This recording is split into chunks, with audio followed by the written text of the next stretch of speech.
Butterfly Magic, written and illustrated by Steve Carboni. Copyright 2014. Chapter 1, The Discovery. Rosie broke into Giacomo's thoughts. I wish I could be like those acrobats. She pointed to three of them as they walked on tight wires 20 feet over the parade. What fun, she said. She started to walk along the curb with her arms extended out, just as their friend Vinny approached, dressed as a potato. The parade had ended. He put his tuba down and said, How'd you like it? It was great, but did you see the butterflies over your head? Vinny looked at Giacomo and said, You still trying to fly? Yeah. Want to help? Not me. Why not? I don't want to break anything, and besides, I'm afraid of heights. Yeah, I know, but I still want to try, and this time I think I know how. Rosie and Vinny listened. I found something that fell out of the sky last night, kind of like a meteor. It's made of special stuff that's soft. It's shiny like metal, too. He paused, looked around, and then whispered, It made me float. Before they could ask a question, Giacomo continued, Rosie, you could help me make it into butterfly wings. Her father was a coppersmith, and she knew how to make jewelry. Her mother was a seamstress, and Rosie could sew anything together.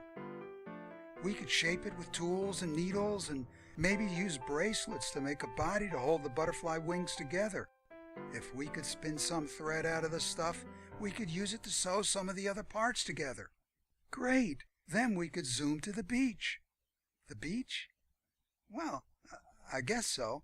I really didn't think about where we'd go, but first we'll need a kind of ship to fly in. I call it an airship. He turned to Vinny, whose father had a bike repair shop, and said, Would you help me build it? I don't want to do anything dangerous. My mom said she couldn't stand to lose her little tuba player. Vinny blushed as the last words slipped out. Giacomo smiled. It's not dangerous. Come and see what I found. Everything will be okay, and besides, I don't think it'll fly very high. That night, the trio went into the thicket behind Giacomo's house.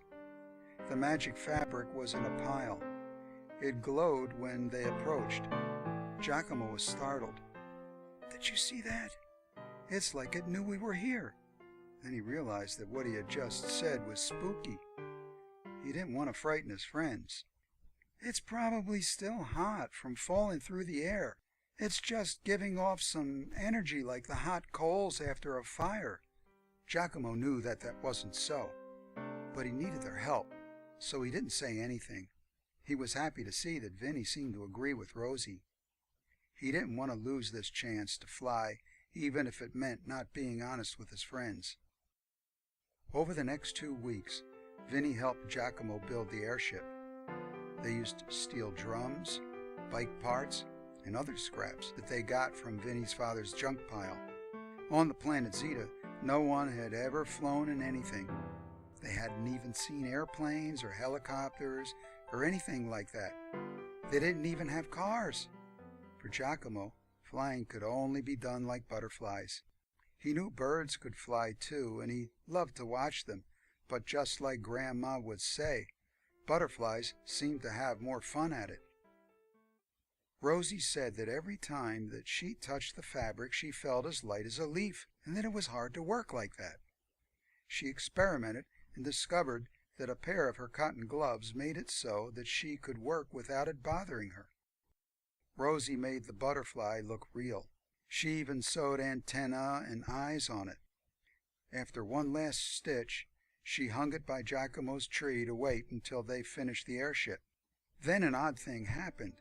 Its wings folded back like a real butterfly at rest, and for a moment Rosie told her friends that she thought it looked at her. The next night, Giacomo, Rosie, and Vinny met in the thicket and admired their work. Would you help me attach it to the airship? Said Giacomo. Then can we fly to the beach? I've thought about this. I'm really not ready. If I get hurt, my folks will ground me. We won't get hurt. We're too smart. Besides, the beach is a block away. Let's go. Come on. We'll help each other if there's trouble. Giacomo thought to himself, what could go wrong? You're nuts if you think doing something crazy together makes it safer. Aw, Vinny, tell the truth. When you worked on the airship, I could see it in your eyes. You do want to fly. Well, okay, I do, but it still scares me, and when I'm scared, it really means that I'm not ready to do something, he said. We can't go without you. We need you to control the tail rudder and the wheels, said Giacomo. He felt guilty for trying to convince Vinny to do something he didn't want to do, but he had to fly. You'll be fine, said Rosie. Okay, I'll go, but we'd better be careful. Giacomo and Rosie locked arms with Vinny to help give him courage and to make sure he didn't run away at the last minute. They walked to the butterfly. Giacomo touched it, and the butterfly glowed. Suddenly it flapped its wings, leaped, and lifted the trio to the top of Giacomo's tree. They landed on a branch. Whoa, said Giacomo. Just as I touched it, I looked toward the top of the tree, and presto, we're here. We'd better be careful with this thing. You two can go alone. Vinny looked shaken. No way, said Rosie, bouncing on the branch. You can't leave your buddies when they need you. Would your buddies do this to you? He pointed down and almost fell. Giacomo and Rosie grabbed him. The branch started to crack. Rosie yelled, Hold hands! She grabbed the butterfly and said, To the airship! They plummeted to it, and just before they crashed, the butterfly yanked them up as it dropped them into their seats. Their arms were pulled so hard that they checked to see if they were still in their sockets. Giacomo rubbed his elbow and said, We only wanted to go to the beach. Suddenly, they were thrown back against their seats as the butterfly flew them in the airship to the surf's edge. When they arrived, Giacomo said, Wow, this is wild. We could probably fly too. He stopped himself and said, Let's step away from the airship before we say anything else. They scrambled out fast, looking cautiously at the butterfly. Rosie saw the waves and said, Hey, let's swim. Wait, what about lifeguards? There aren't any at night, and besides, we're good swimmers. We all had swimming lessons, right? She jumped in. Come on, she waved. The temperature is just right. It was fun until Vinny saw a large fin coming toward them. They swam fast as a shark moved in for a bite. Rosie and Giacomo made it to shore and yelled to Vinny as the shark opened its mouth. They screamed, eyes wide open, and then swoosh! The butterfly came and lifted Vinny out of the water. The shark bit into a wave instead, sliced into the surf, and disappeared. How'd it know to do that? Rosie was pale. She shrugged and said, All I know is that I'm glad it did. Maybe I shouldn't have talked Vinny into coming. It was dangerous.